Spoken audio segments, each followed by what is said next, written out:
રાજ્યમાં હાલ ફૂલ ગુલાબી ઠંડીનો પ્રારંભ થયો છે, ત્યારે હવામાન વિભાગે આગામી 7 દિવસ રાજ્યમાં હવામાન સૂકું રહેવાની આગાહી કરી છે। હાલ બપોરના સમયે ગરમીનો, જ્યારે રાત્રે ઠંડકનો અહેસાસ થઈ રહ્યો છે।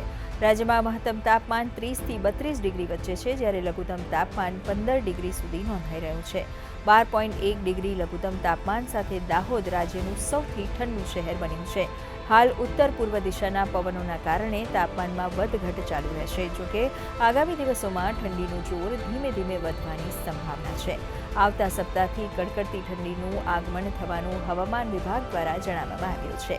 आज का जो फोरकास्ट है अगले 7 दिन के लिए 12 नवंबर से लेकर 18 नवंबर तक मौसम आमतौर से शुष्क रहेगा और जो मिनिमम टेम्परेचर है, लघुत्तम तापमान है, इसमें कोई बड़ा बदलाव नहीं रहेगा।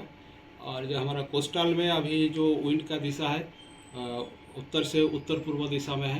दोनों दक्षिण और उत्तर गुजरात के जो तटीय क्षेत्र है, इसमें उत्तर से उत्तर पूर्व दिशा से पवन का मूवमेंट है और इसका जो स्पीड है उत्तर गुजरात के तटीय क्षेत्र में 10 से 15 नॉट है और दक्षिण गुजरात में स्पीड है 15 से 20 नॉट। और अहमदाबाद के लिए आज का जो पूर्वानुमान है क्लियर स्काई रहेगा और लघुत्तम तापमान 15 डिग्री सेंटीग्रेड के आसपास रहने का है।